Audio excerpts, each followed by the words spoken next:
Усім бажаю здоров'я. Сьогодні 4 червня і, як завжди, у нас щотижневий огляд ситуації на Бахмутському напрямку. Ситуація, хочу сказати, взагалі не дуже така хороша.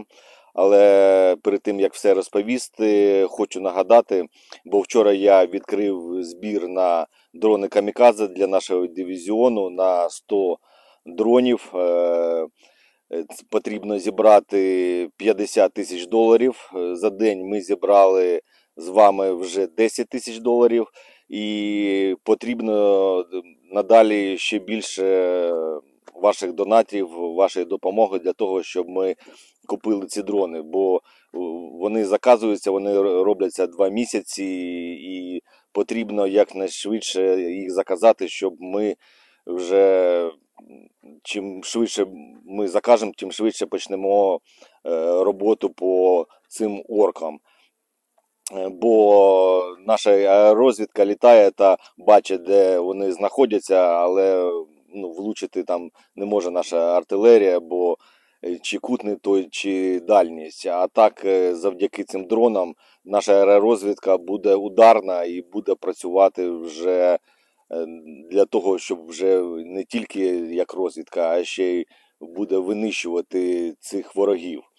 Бо хочу сказати, це не просто так, що ми будемо винищувати. Ми як вогнева підтримка піхоти, яка воює на Бахмутському напрямку, і дуже багато хто мене дивиться, є родичі, хто та друзі, хто саме воює на Бахмутському напрямку піхотою, то кожен дрон, який ми будемо застосовувати і влучати, він буде рятувати саме життя піхотинців. І не просто, що ми там 100 дронів, це буде 100 автомашин чи там 1000 орків вбитих, це буде тисячі збережених життів наших солдат. То прошу долучитися до збору. Усі реквізити є в описі під відео.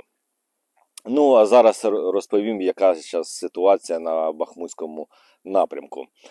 На Орехово-Василівці з порівнянням минулого тижня нікуди ніхто не прийшов, все стабільно, все сталося на той позиції, що і було.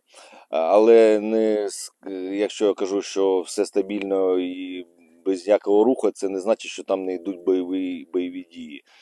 Ворог дуже щільно обстрілює там позиції, він намагається контратакувати, наші хлопці відбивають ці атаки, і так кожного дня. Ще хочу сказати, що на цьому тижні ворог дуже активізувався саме своєю артилерією, РСЗВ, навіть авіабомби. Він почав обстрілювати прифронтові міста та селища. То 2-3 дні у нас таке було, що по всім селам, по всім містам, Краматорськ,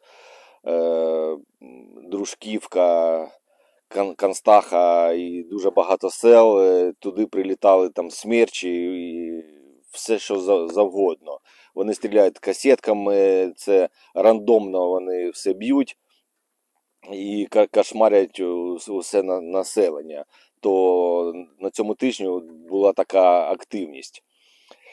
Далі що у нас? Далі у нас Берхівка та Хромове. Теж у нас без змін по руху. Наші війська стоять міцно, бо ворог, він там міць свою нарощує і постійно питається йти в атаку, вибити нас з тих позицій, з яких ми його вибили тими тижнями. Нічого у нього не виходить, лінія оборони там стоїть рівно, поки ніяких рухів. В самому Бахмуті теж ніяких рухів немає, ніхто нікуди не йде, все йде так, як воно потрібно. І саме таке у нас цікавіше і більше всього двіжу у нас іде на півдні від Бахмута. Це Кліщівка, Андріївка, Курдюмівка. Хочу сказати, що на цьому тижні в самої Кліщівки у нас було просування позитивне. Декілька метрів, скажу так, ми просунулися у самої Кліщівки. А так хочу сказати, що саме на цьому напрямку ворог наростив дуже багато своїх сил. Приблизно там 15 бригад, батарей та один полк, навіть танкістський там є. Саме більше він кинув сил від Кліщівки до Курдюмівки. І постійно вони контратакують наші війська, які питаються пройти вперед. Але так сталося, що на відрізку від Кліщівки до Курдюмівки, на деяких відрізках, нашим військам прийшлось навіть відкотитись на декілька метрів назад для того, щоб зайняти більш безпечніші та облаштовані позиції, на яких ми були.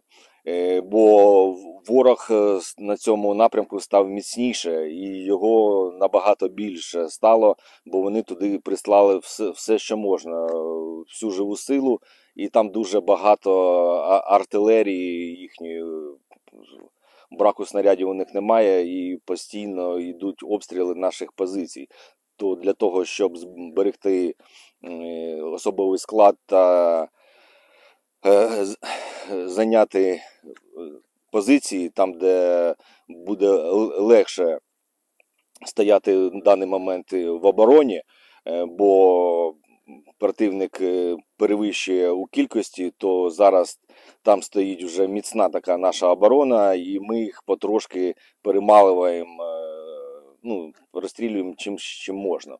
Саме для цього я і збираю кошти на дрони, тому що у ворога дуже багато дронів камікадзе, і вони шкодять дуже сильно нам. І для того, щоб була перевага з нашої сторони, то я вважаю, що у кожному батальйоні, у кожному підрозділі, незалежно це піхота, артилерія, чи танкісти, чи розвідка, у них повинен бути взвод безпілотних ударних апаратів. Це буде набагато ефективніше, і саме дрони камікадзе, вони збивають атаку ворога, і просуватися далі вже легше нашим військам.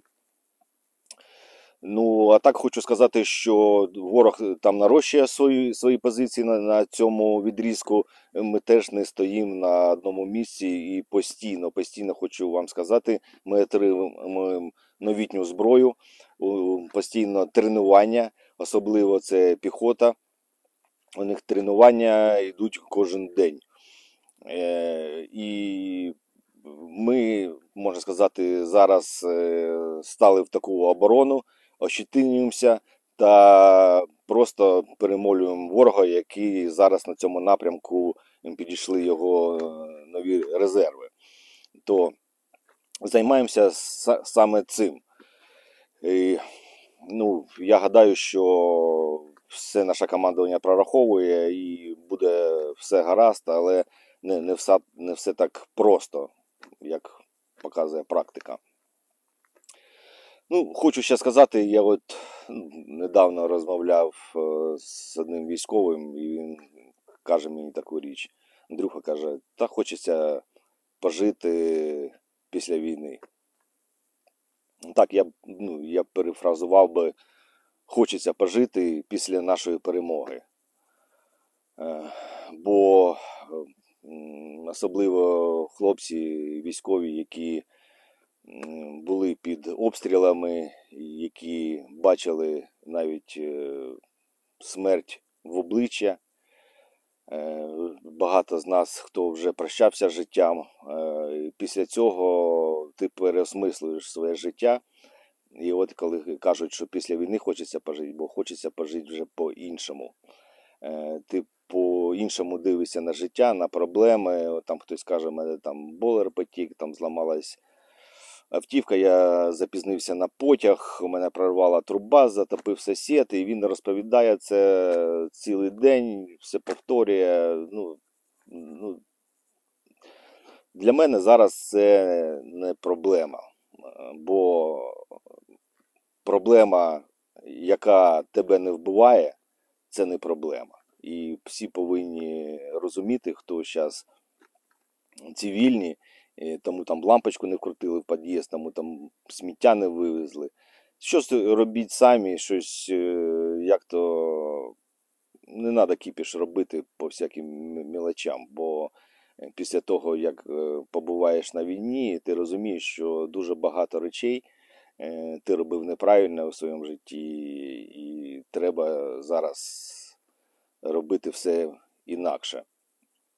Бо життя у нас не таке довге, але ми можемо його зробити, можна сказати, безкінечним на віка, але тільки своїми діями.